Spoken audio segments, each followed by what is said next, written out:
All right, good morning, ladies and gentlemen. It is Friday, March 18th, and these are your bell ringer problems. We have problems number 17 through 20 to do today. These are the last problems that you will have to do for 2 weeks, so relish it. I know that you're going to really miss doing these bell ringers every single day.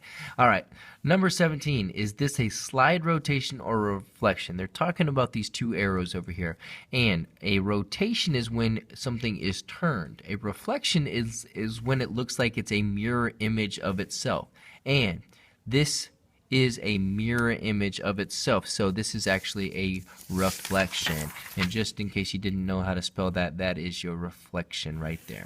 Okay, number 18, they ask us to round this number to the nearest hundredth. 4 is in our hundreds place.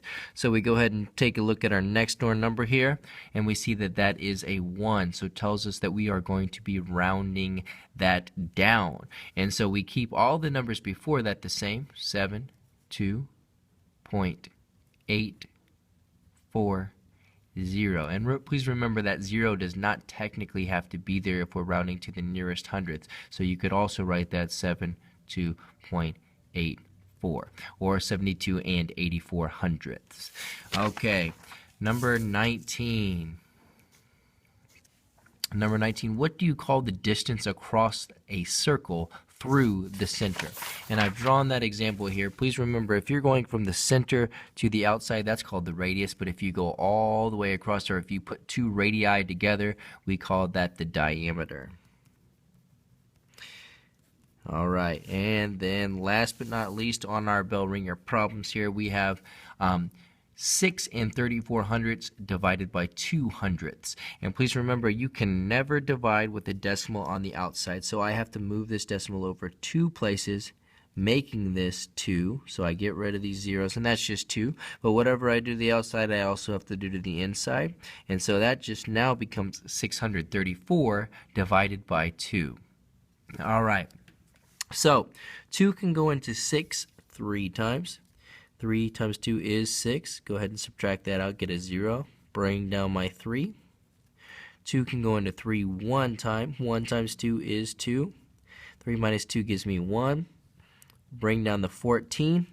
2 can go into 14 7 times. 7 times 2 is 14.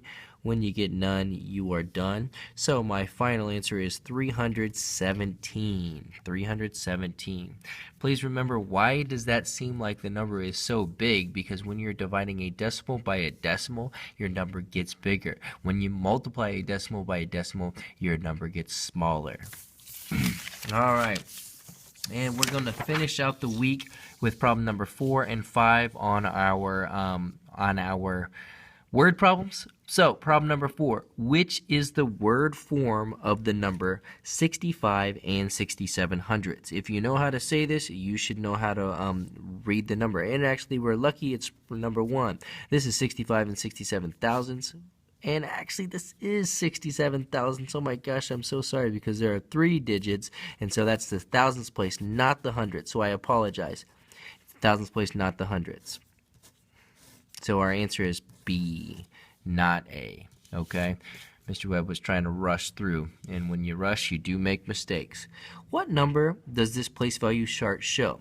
So we have 5 hundredths, 0 tens, 6 ones, 4 tenths, 3 hundredths, and 9 thousandths.